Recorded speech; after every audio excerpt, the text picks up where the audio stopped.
تو آپ اینالوجی دیکھیں سیم ہے. اور پیچھے اس کے وہی مسئلہ ہے جو ہمارا شروع سے ہم بتا رہے ہیں آپ کو. پاکستان بنتے ہی ہمیں وہ مرض لگ گیا تھا کہ یہاں ڈیموکریٹک ویلیوز نہیں ہے, اور دوسرا طبقہ جو اسٹیبلشمنٹ کا وہ اتنا اسٹرانگ ہو چکا ہے کہ ان کے سامنے کوئی بھی کھڑا نہیں ہوتا. لیکن یہ اس وقت لمحہ فکریہ ضرور ہے کہ اس وقت کوئی ایک پولیٹیکل جماعت بھی نہیں ہے جو اسٹیبلشمنٹ سے دل کے ساتھ کھڑی ہو. مجبوراً کھڑے ہوئے ہیں. پیپلز پارٹی کبھی بھی بھٹو کے قتل کو نہیں بلا سکتی, اور نواز شریف صاحب کے ساتھ تو ہر دفعہ ہوا.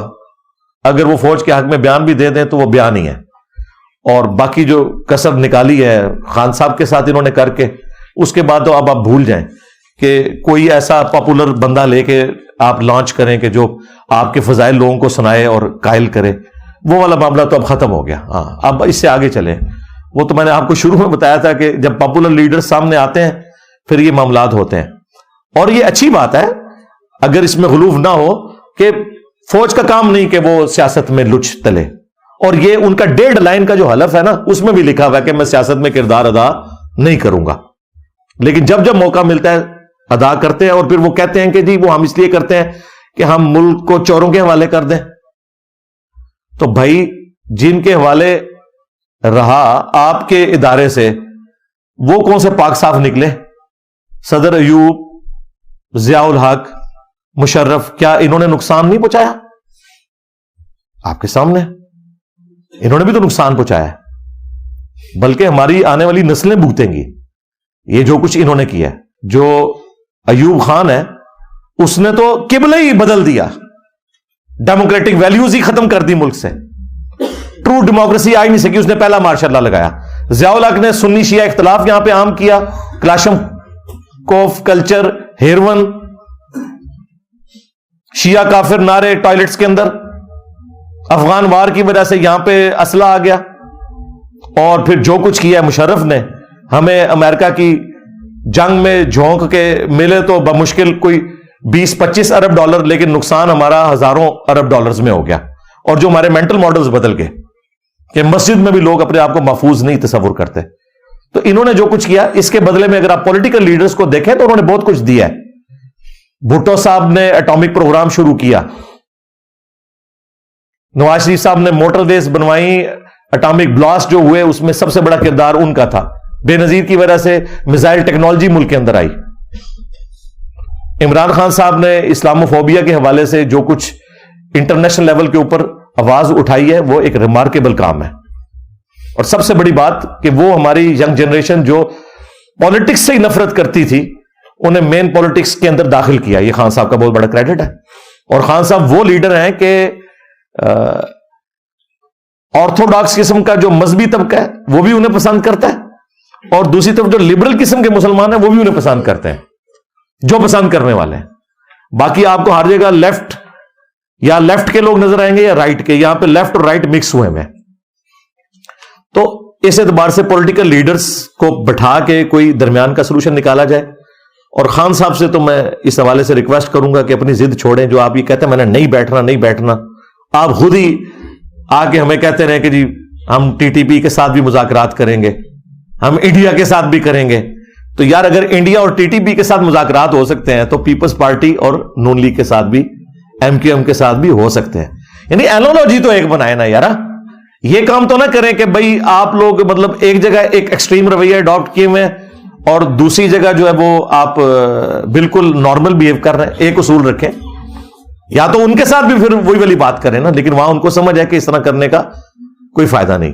2017 کے دھرنوں میں جو نون لیگ چیخ رہی تھی کہ یار اس سے ملک کی اکانومی کو نقصان ہو رہا ہے, وہی دھرنے جب خان صاحب کے دور کے اندر ٹی ایل پی نے دیے, خان صاحب نے آ کے جو تقریریں کی وزیر اعظم کی حیثیت سے ٹی وی پہ آ کے, وہ وہی باتیں تھی کہ اس طریقے سے تو ملک جام ہو جائے گا, اس طریقے سے اگر ہم یورپین یونین کے ساتھ بگاڑ لیں گے تو ہماری اکانومی کا کیا بنے گا. یہ باتیں ان کو اس وقت یاد نہیں آئی تھی, بعد میں آ گئی. بعد میں آئی بس ٹھیک ہے, اب اپنا قبلہ درست رکھیں اور ان باتوں کو یاد رکھا کریں. میں چاہ رہا تھا کہ میں یعنی الیکشنز کے حوالے سے ضرور بولوں. اس کی وجہ یہ ہے کہ اس کو آپ صرف پولیٹیکل میٹر نہ سمجھیں. اس وقت یہ ظلم کے خلاف بولنا بھی ہے, پلس جو اس وقت پاکستانی نیشن جو میجورٹی مسلمانوں کے اوپر مشتمل ہے ان کا ایک بنیادی مسئلہ بنا ہوا ہے, اور سوشل میڈیا کے اوپر جس طریقے سے ایک دوسرے کے خلاف ایک نفرت ہے، یعنی جس طرح انڈیا پاکستان کی جنگ لگی ہوئی ہے نا، اس طرح P T I, Noon League, Peoples Party, ان کی آپس میں جنگ والا معاملہ ہے سوشل میڈیا کے اوپر، آپ کو نظر آ رہا ہے۔ تو اس میں پازیٹیو وے یہی ہے، جو میں چند ایک باتیں کر سکتا تھا، جو میں دین کے حوالے سے بھی کہتا ہوں کہ اگر آپ نے قادیانی دجال کو غلط کہنا ہے، پھر آپ کو چشتی رسول اللہ اور تھانوی رسول اللہ کو بھی غلط کہنا پڑے گا۔ اسی طریقے سے اگر آپ نے 2024 کے الیکشنز کو کہنا ہے کہ یہ لوٹے گئے ہیں، تو پھر آپ کو 2018 کے الیکشنز کے بارے میں بھی ماننا پڑے گا کہ وہ بھی لوٹے گئے تھے۔ ہاں، ریشو پروپورشن میں فرق ہو سکتا ہے، لیکن اینڈ رزلٹ کیا نکلا تھا وہ دیکھیں۔ اینڈ رزلٹ یہ تھا کہ 2018 کے بینیفیشری عمران خان صاحب ہوئے، اور 2024 کے بینیفیشری پھر خان صاحب تو نہیں بنتے، ظاہر ہے، کیونکہ اینڈ رزلٹ پھر اسی اعتبار سے نکلے گا، پھر دوسری پارٹی بینیفیشری ہوگی، کیونکہ جن کے لیے سب کچھ ہو رہا ہوتا ہے انہی کو فائدہ پہنچایا جاتا ہے۔ ہم نے سولوشن دے دیا، سولوشن یہ ہے کہ ان سب کو بیٹھنا چاہیے، صوبے بانٹ لیں، ٹھیک ہے، 18ویں ترمیم کے بعد بجٹ بھی آ چکا ہے، پیپلز پارٹی پرفارم کرے سندھ کے اندر، کے پی کے اندر تحریک انصاف کرے، جو ابھی تک تو میرے حساب سے اتنا نہیں کر سکی جو اس کو کرنا چاہیے تھا، اور پنجاب کے اندر نون لیگ پرفارم کرے، اگلے الیکشنوں کی تیاری کریں 2029 کی۔ لیکن اگر آپ یہ کہیں گے کہ ہم دھرنوں کے ذریعے کچھ کر لیں گے، تو بھائی جن کے ساتھ آپ ٹکرا رہے ہیں ان کے ہاتھ میں ہے بندوق، آپ لوگ ہیں نہتے، پلس عدالتیں بھی آپ کا ساتھ نہیں دیں گی۔ اس کی وجہ یہ ہے کہ عدالتیں یہ کہیں گی کہ قانون کو ہاتھ میں نہیں لینا، اور قانون آپ کو پتا ہے قانون اندھا ہوتا ہے، وہ رولز کے مطابق چل رہا ہوتا ہے، بھلے اس میں اخلاقی طور پہ مس ہینڈلنگ ہو، جس طرح یہ بلے کے نشان پہ میں نے پہلے بھی کہا تھا، اخلاقاً یہ فیصلہ غلط ہے، اس طریقے سے ایک جماعت کو باہر نہیں کرنا چاہیے تھا، لیکن قانون ہم اس لیے نہیں کر سکتے کہ وہ قانون کے اعتبار سے جو ان کو اپنے کاغذ پورے کرنے چاہیے تھے وہ انہوں نے نہیں کیے، ٹھیک ہے۔ تو اخلاق تو پھر صرف آپ کو ترغیب ہی دلا سکتے ہیں، قانوناً تو کسی کا رائٹ ہے، ٹھیک ہے، بٹ وہ ان کے پاس پلی ہے، وہ کہتے ہیں ہم کریں گے، تو لوگ دوسرے مخالفین کہیں گے کہ آپ نے قانون فیصلہ غلط کیا ہے۔ تو دونوں طرف کی رائے کو سنا کریں، ایک چینل کو نہ دیکھا کریں، سارے چینلز کو دیکھا کریں، بلکہ ہم نے تو اب دیکھا ہے کہ وہ چینلز جو آپ کو برے لگتے تھے اب وہ اچھے لگنے شروع ہو گئے، جو اچھے لگتے تھے وہ برے لگنے شروع ہو گئے۔ تو اللہ کا شکر ہے کہ میں الحمدللہ اس حوالے سے صحیح ثابت ہوا کہ وہ چینلز، وہ صحافی جو اصولوں کے اوپر کھڑے ہوتے ہیں، آج بھی آپ کو اصولوں پہ کھڑے ہوئے نظر آ رہے ہیں۔